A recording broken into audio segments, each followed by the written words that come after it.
It gives me pleasure to deliver the inaugural address of this International Counter Terrorism Conference. It is also heartwarming that the India Foundation and the Sardar Patel University of Police Security and Criminal Justice are organizing this conference. Today, when much of the world is trying to grapple with the menace of terrorism, this conference being held to deliberate on ways and means to counter terrorism is a welcome initiative. A galaxy of counter-terrorism experts from several countries are gathered here. The timing of this conference is apt since the world is witnessing an entirely new paradigm of terrorism in the form of the Islamic State. Never in the history of mankind has a terror outfit controlled such a large geographical area, generated such huge funds, and has been immune to world public opinion regarding its atrocities on innocent people. Friends, the appeal of ISIS to young, educated people, in spite of its medieval ideology, is a cause for concern to the global community. I hope this conference analyzes this phenomenon and suggests policy prescriptions. Terror outfits like ISIS do not believe in a plural society and are extremely intolerant of a liberal and a secular democratic order.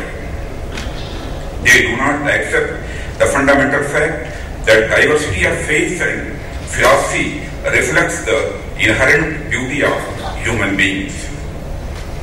These terrorists unleash the worst forms of violence to us, the diversity, and destabilize the democratic order. Mass killings of people of other faiths and mass insolvent of women by the ISIS and Boko Haram, who belong to this category of terrorism, are frequent occurrences these days. In their endeavor to shape a future for mankind according to their dangerous dreams, they do not even spare the past. They vandalize the secular heritage of mankind left in the form of art and craft.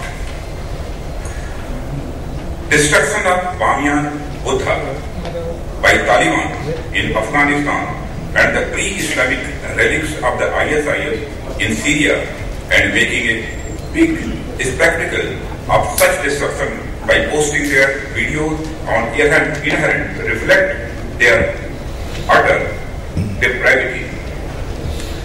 These terrorists are adept at using the latest technology to propagate their beliefs and deeds. They extensively use modern technology to reach out to wider audience with susceptible minds. Their online propaganda is causing online self-radicalization among youth. It is a matter of serious concern that they are seeding the minds of innocents with poisonous provocation and inspiring them to be brutally intolerant and violent with others. However, at the same time, I am happy to know that the influence of Islamic State on the Indian youth is negligible. According to our intelligence agencies, just a handful of Indian youth have joined the ISIS. Some have also returned after being persuaded by their family members. The furor of ISIS to attract Indian Muslims, who constitute the second largest Muslim population in the world, is due to their complete integration into the national mainstream. Indian Muslims are patriots and are not swayed by the fundamentalist ideology. Extremism is alien to their nature. Moreover, India as a country is proud of all its diversity. I am happy to note that India has the second largest population of Muslims in the world after Indonesia. India is home to all 72 firqas of Muslims, and it houses one of the oldest churches known to mankind in the world. We have been practicing the philosophy of peaceful coexistence for centuries. We also need to be concerned over the increasing possibility and opportunity to use available technology and the cyberspace in the destructive manner. The computing power of your smartphone is greater than all the computing effort deployed to put a man on the moon in 1969. The menace of terrorism is greatly amplified in today's digital world. An incident in one corner of the globe can instantly spark a reaction thousands of miles away. And where a lone wolf or a do-it-yourself DIY terrorism can go online and learn how to carry out an attack without even leaving home. We have recently constituted an expert committee to look into the possible avenues of the cybercrime and its linkages with the terrorist world. The source of most terrorist activity in India lies across our borders. It is unfortunate that even after paying such a heavy cost for itself, Pakistan and its associates find it difficult to understand that there were no good terrorists and bad terrorists. Differentiating terrorists into good and bad categories has failed miserably. If the ISI and the Pakistan Army stops its support to certain terror outfits, I have no hesitation in saying that the security situation in South Asia will improve significantly. I sincerely believe that the Pakistan should seriously rethink its strategy of using terrorism as an instrument of proxy war. And it would be in her own national interest, as I think.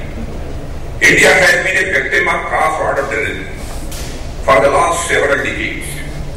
Terrorist organizations like Lashkar-e-Toiba and Jaish-e-Mohammed, etc., patronized by those across the border, have inflicted several acts of terror on the Indian soil. There are several instances of such proxy being used in other parts of the world. Terrorism knows no boundaries and doesn't respect the nation's sovereignty. They have become transnational in character.